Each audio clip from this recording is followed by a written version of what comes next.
Chapter 4 Determinants and Matrices म्हणजे solve examples. Example 2 prove that. त्यामधलं first prove that. तर इथे दोन डिटर्मिनंट आहे आणि हे इक्वल आहेत, दोन्हीची व्हॅल्यू ही सारखी आहे. तर आता इथे आपल्याला प्रूव्ह काय करायचं, this determinant is equal to this determinant. तर एक आपण इथे एक्सपान्शन फॉर्म्युला वापरून दोन्ही डिटर्मिनंटसाठी एक्सपान्शन फॉर्म्युला वापरून आपण व्हॅल्यू काढू शकतो. दोन्ही जर इक्वल असेल त्याचा अर्थ दोन्ही डिटर्मिनंट इक्वल आहे.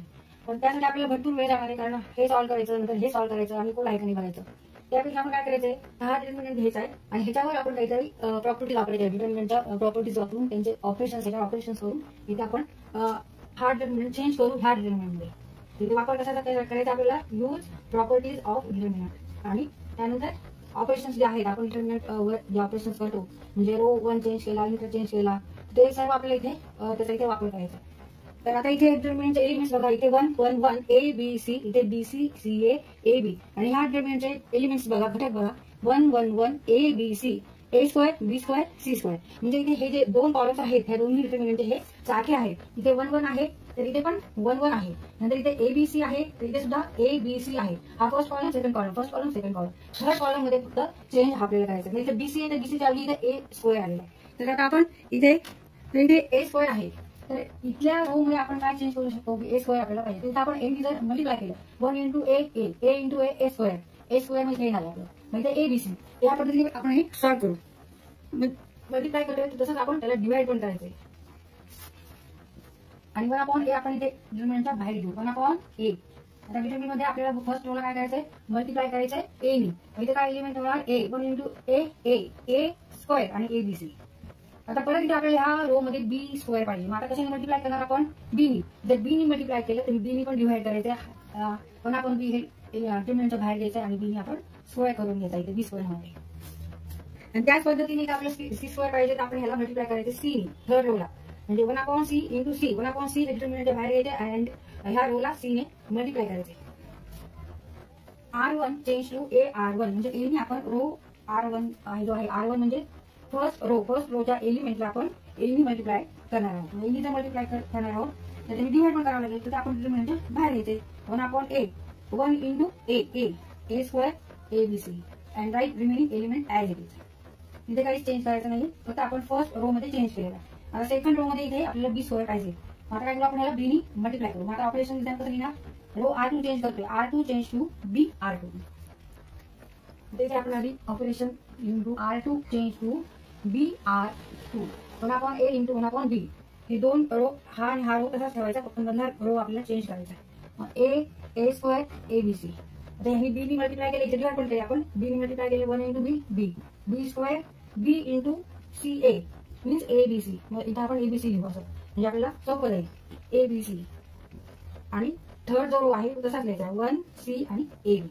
तर परत इथे सी स्क्वेअर ह्याला आपण काय करायचं, तर ह्या रोला सी ने मल्टिप्लाय करायचं. 1 ए बी मल्टिप्लाय करतो, डिवाइड पण करायचे 1 सी. हे दोन रो जसे तसे लिहायचे, A square ABC B square ABC and C square ABC.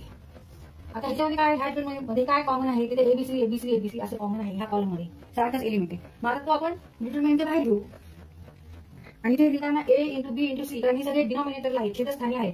त्यामुळे तर पुन्हा काय होणार आहे, ए गुणिले बी गुणिले सी, 1 गुणिले 1 गुणिले 1 म्हणजे 1, ए गुणिले बी गुणिले सी म्हणजे एबीसी. आणि हे पूर्ण आपल्याला आउटसाइडर घ्यायचंय इंटू एबीसी. मग आता डिटर्मिनंट मध्ये काय राहणार आहे, रिमेनिंग एलिमेंट्स एबीसी, ए square B square C square आणि ते 1 1 1. इथे आपण काय लिहिले रिझन त्याच राहिलेलं आपण इथे आपण कॉमन घेतले, टेकिंग एबीसी कॉमन. इथे जे एबीसी आहेत कॉलम मध्ये तर इथे आपण त्याच्यापैकी एबीसी इथे कॉमन घेतलाय. डिटर्मिनंट मध्ये काय राहणार आहे 1 1 1 1 into ABC 1 into ABC 1 into ABC. तर इथे एबीसी आणि एबीसी कट होतो. रिमेनिंग एलिमेंट्स आर एबीसी, ए square B square C square 1 1 1. पण आरएचएस डिटर्मिनंट कसं आहे ह्या पद्धतीत आहे 1 1 1 एबीसी, ए square B square C square. इथे तेच एलिमेंट्स आहेत, फक्त इथे कॉलम हे हा थर्ड कॉलम आहे, इथे हा फर्स्ट कॉलम. जसं तिथे हा फर्स्ट कॉलम आहे, तिथे हा सेकंड कॉलम. आता आपल्याला फक्त चेंज करावं लागेल, इंटरचेंज करायचंय. C1 इंटरचेंज टू C3 म्हणजे C1 कॉलम म्हणजे फर्स्ट कॉलम आणि हा थर्ड कॉलम. ह्याच्यामध्ये काय करायची आपल्याला इंटरचेंज करायचं, म्हणजे जो फर्स्ट आहे तो थर्ड आणायचा, जो थर्ड आहे तो फर्स्ट आणायचा. हे ऑपरेशन करू. म्हणजे प्रॉपर्टी काय आपल्याला माहिती, डिटर्मिनंट असं जर केलं आपण इंटरचेंज केले कॉलम किंवा रो, तर जो डिटर्मिनंट आहे त्याची व्हॅल्यू काय असते, निगेटिव्ह येणार आहे. Negative into value of original determinant. म्हणजे डी इक्वल टू इथे काय येणार आहे D1 equal to negative negative D. ह्या पद्धतीने हा येणार असतो. तर आपण काय करायचं, फक्त निगेटिव्ह साईन द्यायची इक्वल टू -1, कारण आपण इंटरचेंज करतो. कॉलम इंटरचेंज केलं तर त्याची व्हॅल्यू पण निगेटिव्ह येणार आहे. पॉझिटिव्ह निगेटिव्ह निगेटिव्हची पॉझिटिव्ह येणार आहे. हा इंटरचेंज करतो, हा कॉलम इकडे न्यायचा, हा कॉलम इकडे आणायचा. म्हणजे 1 1 1. सेकंड कॉलम कसा ठेवायचा, a square B square C square A B C. पण RHS कसं आहे बघा, एबीसी हा मध्ये आहे आणि हा थर्ड आहे. मग आता परत ऑपरेशन करायचं. आता काय घेणार आपण, चेंज काय करणार, C2 इंटरचेंज टू C3 असं लिहू शकतो आपण. C2 interchange to C3. इथला कॉलम C2 कोणता आहे, तर हा कॉलम C2 आणि C3 कोणता आहे, हा कॉलम आहे. इंटरचेंज करायचे. थर्ड कॉलमचे एलिमेंट्स सेकंड आणायचे, सेकंड कॉलमचे एलिमेंट्स थर्ड आणायचे. मग परत साईन बदलणार, मग -1 आणि परत -1 येणार.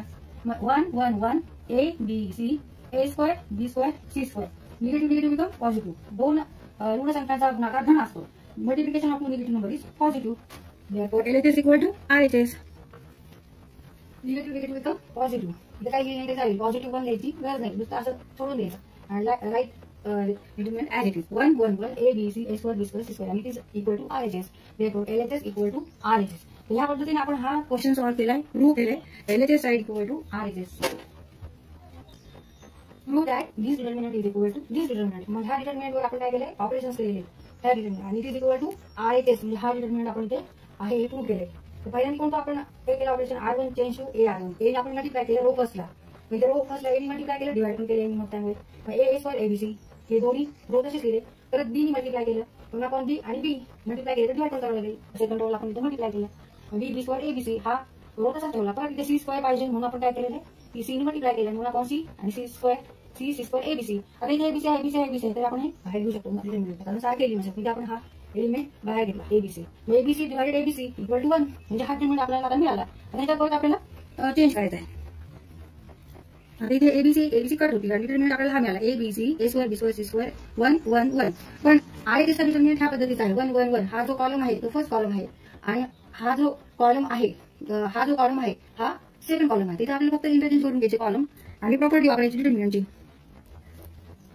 आता इथे आपण काय केलं, C1 इंटरचेंज टू C3, म्हणजे फर्स्ट कॉलमचे सगळे एलिमेंट C3 ला गेले आणि C3 चे सगळे एलिमेंट C1 ला गेले, इंटरचेंज केलं अलाउडली.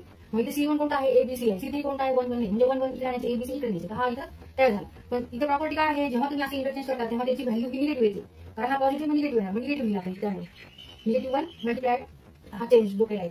त्याच्यानंतर आपल्याला काय पाहिजे, पण आन्सर काय पाहिजे आपल्याला, इथे आपल्याला ABC पाहिजे, A square B square C square पाहिजे. तर म्हणून आपण परत काय केलं, इंटरचेंज केला. कोणता कॉलम, हा कॉलम इकडे नेला, हा कॉलम इकडे नेला, ह्याच्यावर ऑपरेशन केले, ह्याच्यावर इंटरचेंज केले. C2 interchange to C3. C2 आपण C3 ला नेला आणि C3 आपण C2 ला आणला. तो परत निगेटिव्ह साईन होणार, मग निगेटिव्ह का positive. Answer is 1 1 1 A B C A square B square. It is equal to RHS. LHS equal to RHS.